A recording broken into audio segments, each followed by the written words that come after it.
Function chapter के sequence में ये थर्ड आपका वीडियो है। फर्स्ट और सेकंड में हमने कुछ बात की थी, फंक्शंस कैसे बनाते हैं, स्टाइल्स ऑफ फंक्शंस। फिर हमने बात की थी आर्ग्यूमेंट्स की, positional arguments, keywords arguments, default arguments की।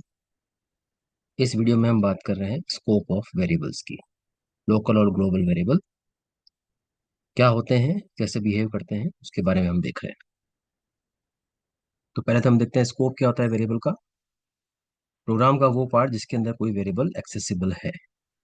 प्रोग्राम का वो पार्ट जिसके अंदर कोई वेरिएबल एक्सेसिबल है वो उसका स्कोप कहलाता है। मतलब कोई भी वेरिएबल कहाँ, किस एरिया में प्रोग्राम के यूज आ सकता है वो उसका स्कोप है। जहां तक यूज आ सकता है वो उसका स्कोप कहलाएगा। एग्जाम्पल समझेंगे नीचे, ठीक है। पहले आप देख लीजिए, दो तरह के स्कोप होते हैं, लोकल और ग्लोबल। लोकल का स्कोप क्या होता है? ऐसे वेरिएबल जो लोकल होते हैं वो कहाँ एक्सेसिबल होते हैं, मतलब कहाँ यूज हो सकते हैं। Only in part of that program in which they are declared. जहाँ डिक्लेयर होते हैं उसी ब्लॉक में, उसी एरिया में यूज हो सकते हैं, वो लोकल कहलाते हैं। ये पूरे प्रोग्राम में यूज नहीं हो सकते हैं। जिस ब्लॉक के अंदर डिक्लेयर होंगे वहीं यूज होंगे तो वो लोकल कहलाएंगे। ग्लोबल क्या होते हैं? ये वेरिएबल आपके एक्सेसिबल होते हैं इन होल प्रोग्राम, पूरे प्रोग्राम में कहीं भी एक्सेसिबल हो सकते हैं। इनके लिए कोई ब्लॉक रेस्ट्रिक्शन नहीं है। प्रोग्राम के अंदर कोई भी फंक्शन, जितने भी फंक्शन आपके हैं वो इसको एक्सेस कर सकते हैं और उनकी वैल्यू को भी मैनिपुलेट या चेंज कर सकते हैं। ग्लोबल वेरिएबल कहने का मतलब पूरे प्रोग्राम में एक्सेसिबल हैं और लोकल केवल वहीं एक्सेसिबल हैं जहां पर ये डिक्लेयर है। कैसे? एग्जाम्पल देखिए। एग्जाम्पल में देखिए, यहाँ पर एक वेरिएबल है, ये हम पहली बार कर रहे हैं। नीचे ये देखा था हमने लास्ट फंक्शन के दो जो वीडियो थे उसमें देखा था कि फंक्शन वाले प्रोग्राम में दो पार्ट होते हैं। एक तो ये मेन है, ये मेन पार्ट, और एक ऊपर ये हमने फंक्शन बनाया है डेफ करके, ये फंक्शन वाला पार्ट है। ठीक है। जो नया काम हम कर रहे हैं वो ये कर रहे हैं कि एक वेरिएबल हमने लिया है और वो कहाँ लिया है? फंक्शन से भी ऊपर, c = 100 लिया है। तो ये जो वेरिएबल डिक्लेरेशन है, जहाँ c की वैल्यू हमने 100 ली है, मतलब c एक इंटीजर वेरिएबल लिया है, इसकी वैल्यू 100 करी है, ये एक ग्लोबल वेरिएबल है। तो इस पोजीशन पे जो भी आप वेरिएबल बनाएंगे वो ग्लोबल कंसिडर किया जाएगा, पहली बात। दूसरी बात, क्या नीचे वाला जो वेरिएबल है a = 10, ये कौन सा होगा? तो ये क्योंकि सेम इंडेंट देखिए आप, सी और ए, यानी मेन के अंदर भी, मेन का इंडेंट और इसका इंडेंट सेम है। तो मेन के अंदर भी जो भी वेरिएबल आप लेते हैं, आज तक लिए हैं आपने, वो भी एक्चुअली क्या थे? ग्लोबल ही थे। वो सब ग्लोबल वेरिएबल हैं। तो ग्लोबल वेरिएबल आप कहाँ कहाँ डिक्लेयर कर सकते हैं? आप डिक्लेयर कर सकते हैं ग्लोबल वेरिएबल एक तो मेन के अंदर भी, और दूसरे कहाँ कर सकते हैं हम? फंक्शन से भी ऊपर, फंक्शन से भी ऊपर की साइड।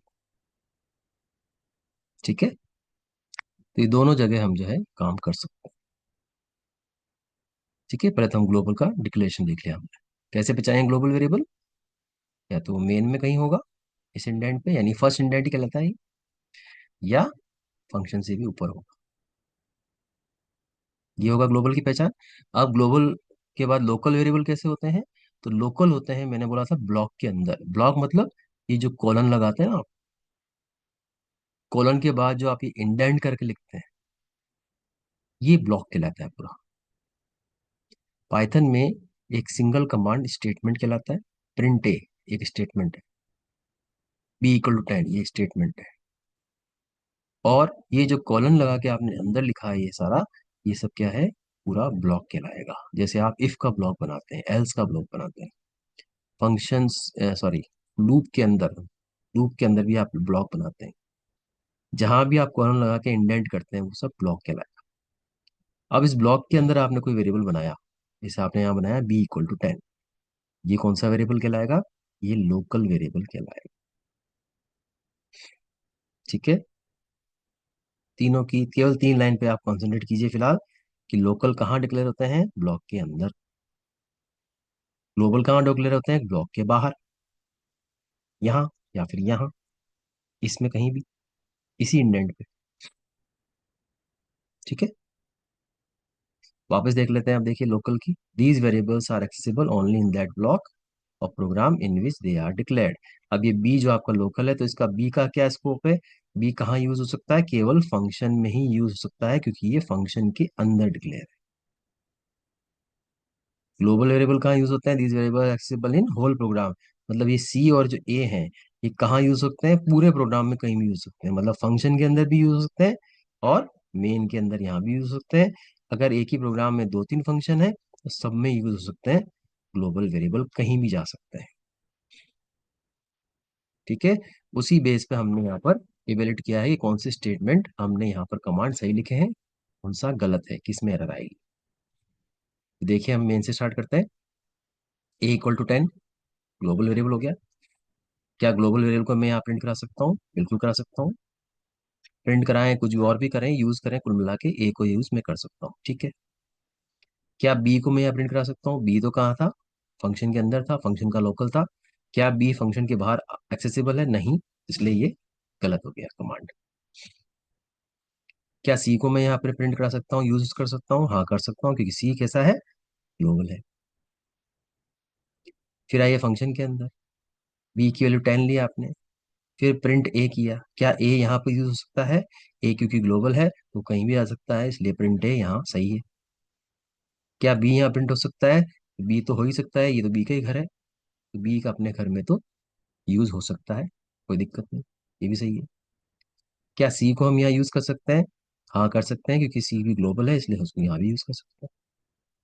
यानी आप देखिए सी और ए, ये इस फंक्शन के अंदर भी यूज होते हैं, फंक्शन के बाहर भी यूज हो रहे हैं, क्योंकि वो ग्लोबल है।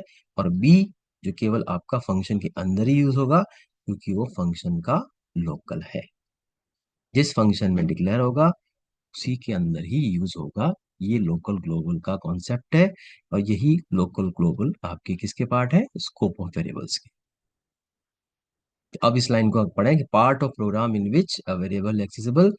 पार्ट ऑफ प्रोग्राम, प्रोग्राम का वो पार्ट जहां पर कोई वेरिएबल एक्सेसिबल है, वो उसका स्कोप कहलाएगा। यानी बी का स्कोप क्या है? फंक्शन का ब्लॉक, ये इसका स्कोप है, क्योंकि बी एक लोकल वेरिएबल है। और ए और सी का स्कोप क्या है? पूरा प्रोग्राम, क्योंकि ए और सी ग्लोबल वेरिएबल है, इनका स्कोप पूरा प्रोग्राम है। ये है स्कोप का कॉन्सेप्ट।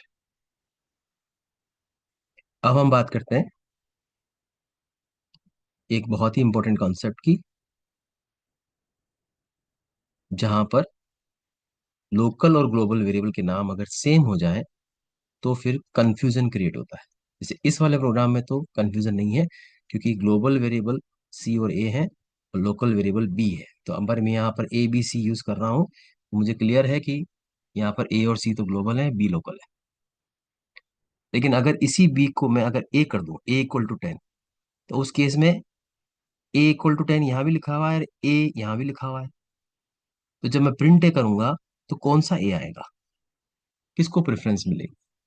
उसी कॉन्सेप्ट को समझने को बोलते हैं हम over riding of variables, local variables. क्या होता है इसके अंदर? एग्जाम्पल समझेंगे पहले, फिर आएंगे इस डेफिनेशन पार्ट पे। ये देखिए पहला एग्जाम्पल, ये हमने एक डेफ फन लिया है, ऊपर कोई ग्लोबल वेरिएबल नहीं लिया है, नीचे ही लिया है मेन में। डेफ फन लिया है, A = 20 किया है। ये क्या है? A = 20, ये एक फंक्शन का लोकल है। प्रिंट ए किया है, वो हम देखेंगे कि कौन सा आएगा।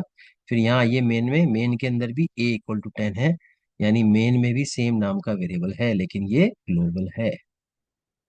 पहले तो आप ये डिफरेंस करना सीखें, यहाँ पर डिक्लेयर है तो ये ग्लोबल है, यहाँ पर डिक्लेयर है तो ये लोकल है। अब ये प्रोग्राम कैसे बिहेव करेगा? प्रोग्राम जो है उसकी शुरुआत यानी एग्जीक्यूशन कहाँ से स्टार्ट होता है? मेन से। तो सबसे पहले क्या चलेगा? A = 10 ये चलेगा। तो उसको हमने डायग्राम के थ्रू देखा था क्लास में भी, यहाँ भी देख रहे हैं। आप ये ब्लॉक्स बना लीजिए इस टाइप से, जितने भी वेरिएबल्स आपके हैं, और उनके नाम दे दीजिए। ए क्या है? 10 है, और ये कौन सा ए है? ग्लोबल। तो यहाँ पर ए ग्लोबल लिखा है यहाँ पर, और इसकी वैल्यू क्या कर दी है? 10 कर दी है। ये हो गया इस लाइन का मतलब। प्रिंट ए किया, ए कौन सा है? ये तो ग्लोबल ही है, तो ए की वैल्यू क्या आई, 10 आई। तो 10 पहला आउटपुट क्या आया, 10। आउटपुट को अलग जगह लिखा करो, ब्लॉक्स अलग जगह बनाया करो। ट्रायरन के अंदर हमने सीखा था आउटपुट एरिया, मेमोरी एरिया। ए 10 है, मेंशन कर दिया, प्रिंट ए किया, आउटपुट 10 यहाँ लिख दिया। अब नीचे आ गए, थर्ड लाइन में आए। थर्ड लाइन में क्या लिखा हुआ है, फंक्शन की कॉलिंग आ गई। ये फंक्शन कॉल हो गया, और जैसा हमने समझा था फंक्शन चैप्टर में, कॉल होता है तो अपन कहाँ जाते हैं, फंक्शन की कॉलिंग से जंप करके हम फंक्शन की डेफिनेशन में जाते हैं। यहां से यहां आ गए। कुछ लेके आए क्या आर्गुमेंट, नहीं, ये ब्रैकेट्स खाली है, आर्गुमेंट कुछ भी नहीं है। तो ये हम केवल जंप करके यहाँ आ गए। अब इस फंक्शन में जैसे हमने एंटर किया तो हमको हमारा सामना किससे हुआ, एक और ए से हो गया, ए इक्वल टू 20। अब ये ए इक्वल टू 20 कौन सा वेरिएबल है, क्या ये ग्लोबल वेरिएबल यहाँ आ गया, या ये कोई नया वेरिएबल बना। तो यहाँ पर सबसे समझने वाली बात यही है कि ये एक नया वेरिएबल है, ये ग्लोबल वेरिएबल नहीं है। यहाँ पर एक नया वेरिएबल बना है ए, जिसकी वैल्यू 20 की गई है। ठीक है, जहां भी इक्वल टू करके कोई वेरिएबल का नाम लिखा है, इसका मतलब वो अलग ही वेरिएबल है, ये ध्यान रखिएगा। वापस बोल रहा हूँ लाइन, इक्वल टू करके कोई वेरिएबल लिखा हुआ है, इसका मतलब वो वेरिएबल नया बना है। और क्योंकि वो फंक्शन के अंदर बना है, इसलिए ये ए कौन सा है, लोकल वेरिएबल है फंक्शन का, इसका ब्लॉक अलग बनेगा। ये हमने बनाया है ए लोकल, और इसकी वैल्यू कितनी है, 20। अब जब नेक्स्ट लाइन में आते हैं अपन, प्रिंट करते हैं प्रिंट ए, तो ऑब्वियसली क्या प्रिंट होगा, यही वाला ए प्रिंट होगा। हम किसके घर में बैठे हैं, लोकल ए के घर में, तो लोकल ए की चलेगी, इसी को प्रेफरेंस दिया जाएगा। यहाँ पर ग्लोबल वाला यूज नहीं होगा, ये जो ए 10 था वो यहाँ पर यूज नहीं होगा। क्यों नहीं होगा, क्योंकि इसी के नाम का, ग्लोबल के नाम का ही लोकल वेरिएबल आ गया। इसको बोलते हैं कि लोकल ने ग्लोबल को हाइड कर दिया, या टेक्निकली बोले तो ओवरराइड कर दिया। यही कॉन्सेप्ट है overriding of local variable. Print a कराएंगे, यहाँ पर ए की वैल्यू 20 आएगी, यहां से सेकेंड आउटपुट 20 आएगा। लेकिन ये 20 किसका है, लोकल वेरिएबल का। ये देखिए, अब डेफिनेशन समझ में आ जाएगी आपको। When local and global variable have same name, then preference is given to local variable in their scope. ये किसका स्कोप है, फंक्शन लोकल ए का।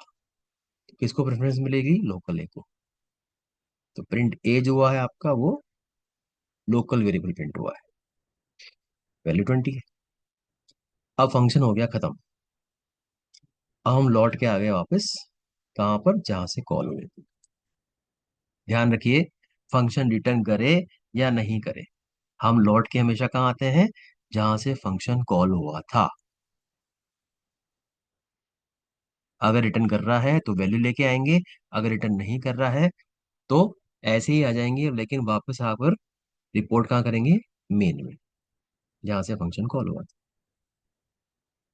जहां से फंक्शन कॉल हुआ वहां जाएंगे। जरूरी नहीं मेन हो सकता है कि एक फंक्शन से दूसरा, दूसरे से तीसरा भी कॉल हो सकता है।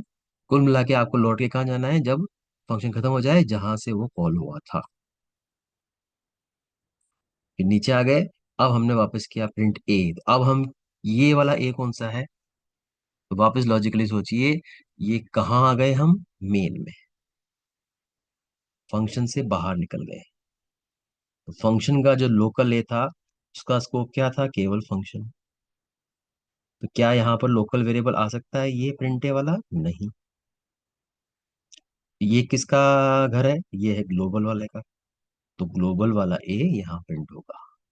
और ग्लोबल ए की वैल्यू क्या थी, 10 थी, यहाँ लिखा हुआ है ब्लॉक में, इसलिए थर्ड आउटपुट क्या आया, 10। तो ये आपका रहेगा ग्लोबल और लोकल का बिहेवियर, जब दोनों के नाम सेम हो। एक और एग्जांपल समझते हैं। ये देखिए सेकंड एग्जांपल, नीचे वाला लेंगे पहले, इधर वाला नहीं ले रहे, पहले इसको समझते हैं वापस।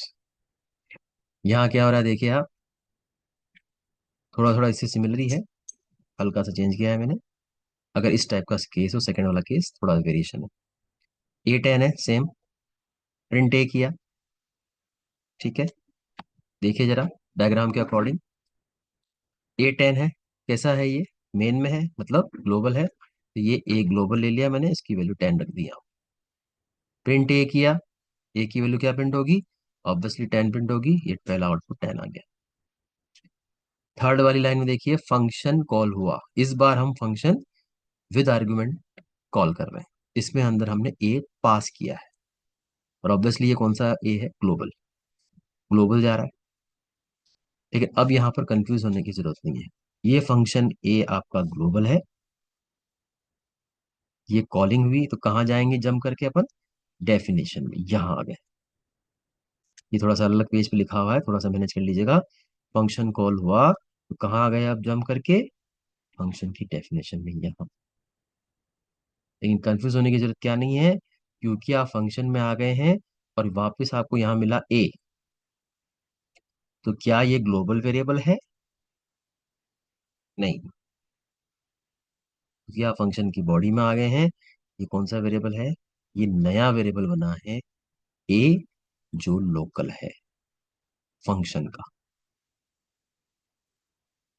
तो फंक्शन में वेरिएबल कैसे कैसे डिक्लेयर होता है? दो तरीके हो गए। एक तरीका तो ये कि जब इक्वल टू करके कोई वेरिएबल लिखा हुआ है तो उसका मतलब वो नया वेरिएबल है। सेकंड केस क्या हो गया? अगर फंक्शन की यहाँ पर पैरामीटर, पैरामीटर कहलाता नहीं है, यहाँ भी कोई वेरिएबल अगर लिखा हुआ है तो वो भी एक नया वेरिएबल है और वो फंक्शन का लोकल है। वापिस बोल रहा हूँ ये लाइन, ये सबसे इंपॉर्टेंट है। नया वेरिएबल कब बनता है, कैसे पहचान करेंगे लोकल वेरिएबल जो नया बन रहा है? एक, जब फंक्शन की बॉडी के अंदर इक्वल टू करके लिखा हुआ है तो वो एक नया वेरिएबल है, या फिर फंक्शन के पैरामीटर के अंदर कोई वेरिएबल है तो वो भी एक नया वेरिएबल है, और ये दोनों फंक्शन के लोकल ही है। जब हम अंदर आते हैं तो ए इक्वल टू 20, ये किसको रेफर करेगा? ये ग्लोबल वाले को रेफर नहीं करेगा, लोकल को रेफर करेगा, क्योंकि आप लोकल के घर में है। तो नया वेरिएबल आपको इस टाइप से अलग ब्लॉक बनाना है और उसको लिखना है। लेकिन सबसे ध्यान देने वाली बात यह है कि जब ए आपका नया बना तो उसकी फर्स्ट वैल्यू क्या थी? वापिस आइए कॉलिंग पे। कॉलिंग में क्या पास किया था हमने? ए, जो ग्लोबल था। वैल्यू क्या थी उसकी? 10। ये कॉल हुआ तो हम फंक्शन में जंप करके यहाँ आए, और ये इस नए ए से हमारा सामना हुआ। ठीक है, फंक्शन जब कॉल होता है तो वैल्यू पास होती है। तो ग्लोबल की वैल्यू क्या थी? यहाँ 10 थी। तो 10 गया, एक्चुअली ए नहीं गया, 10 गया, और 10 जाके कहाँ स्टोर हो गया? इस ए में। ये कौन सा ए है? लोकल। इसलिए ए की, जो लोकल ए है, उसकी पहली वैल्यू क्या आएगी? 10 आएगी। फिर जैसे ही हम फंक्शन में उतरे, ए की वैल्यू 20 हो गई, तो यहाँ पर ए की वैल्यू, कौन से ए की वैल्यू? लोकल ए की वैल्यू 10 कट करके 20 लिखनी है। ठीक है, ये बहुत ध्यान से देखिएगा। ओके, इसको इससे भी कंपेयर कर सकते हैं आप। यहाँ जब कॉलिंग हुई थी तो हम कुछ भी लेके नहीं गए थे ऊपर, कोई भी वैल्यू लेके नहीं गए थे। यहाँ कोई वेरिएबल नहीं बना था। वेरिएबल कहाँ बना था? अंदर आके। अंदर आके जो वेरिएबल बना था ए इक्वल 20, वो लोकल था, और फर्स्ट वैल्यू ही इसकी 20 आई थी, इसलिए यहाँ पर डायग्राम ऐसा है। इस डायग्राम को इस डायग्राम से कंपेयर कीजिए। हम जब यहाँ पर कॉलिंग कर रहे हैं तो 10 लेके जा रहे हैं, 10 यहाँ आया, तो जो लोकल ए है उसकी वैल्यू पहले 10 होगी, और फिर नीचे आने पर कट करके 20 होगी। ये मेन कॉन्सेप्ट आपको ध्यान रखना। फिर जब प्रिंट ए किया तो ऑब्वियसली कहाँ है, कौन से घर में है? लोकल ए के घर में है, तो लोकल वाला ही प्रिंट होगा, इसलिए सेकंड आउटपुट क्या आया? 20 आया। आउटपुट तो इसका भी 10-20 आया था, इसका भी 10-20 है, लेकिन दोनों के पीछे कहानी अलग है, थोड़ी सी अलग। ठीक है, फिर फंक्शन हो गया हमारा यहाँ प्रिंट करने के बाद खत्म। खत्म होने के बाद हम कहाँ जाते हैं? जहां से कॉल हुए थे, यहाँ से जंप करके वापस कहाँ आ गए? इस कॉलिंग पे आ गए। इस कॉलिंग के अंदर फिर नीचे प्रिंट ए पे आए, प्रिंट ए। अब हम किसके घर में आ गए हैं? ग्लोबल के। अब किसकी चलेगी? ग्लोबल ए की चलेगी। ग्लोबल ए की वैल्यू क्या दिख रही है ब्लॉक में? 10। थर्ड आउटपुट 10 ही आया। ठीक है, इस टाइप से आपको काम करना है। लोकल अपने ब्लॉक में ग्लोबल को यूज नहीं होने देता है, यही ओवरराइडिंग है। और लोकल वेरिएबल दो तरह के होते हैं। एक लोकल वेरिएबल जो पैरामीटर में होता है, एक लोकल वेरिएबल इक्वल टू करके लिखा होता है। ये हुए दो केस। अब थर्ड केस ये है कि मुझे तो लोकल और ग्लोबल दोनों का नाम सेम है, फिर भी मुझे यहाँ पर फंक्शन में ग्लोबल का यूज करना है। लोकल की प्रेफरेंस को खत्म करके मुझे ग्लोबल का ही यूज करना है। तो क्या इसका कोई तरीका है? हाँ है। उसके लिए आप थर्ड वाला प्रोग्राम देखिए, ये केस। इसके अंदर देखिए हमने क्या वेरिएशन डाला है। जिसमें देखिए इस वाले प्रोग्राम इस वाले प्रोग्राम कंपेयर करते हैं। ए 10 है मेन के अंदर, लोकल सॉरी ग्लोबल वेरिएबल है। ए 10 ग्लोबल वेरिएबल है, ये हमने लिख दिया ए ग्लोबल। शुरुआत के लिए 10 है। प्रिंट ए किया, पहला आउटपुट 10 आया, यहाँ तक सेम है। फंक्शन कॉल हुआ, हम जंप करके यहाँ से यहाँ आए, कुछ भी पास नहीं हुआ। अंदर आए तो हमको एक स्टेटमेंट मिला ग्लोबल ए। ये नया स्टेटमेंट आ गया। ग्लोबल कीवर्ड है, स्मॉल में लिखा जाएगा, और जो भी वेरिएबल है आगे ए। इसका मतलब क्या हुआ?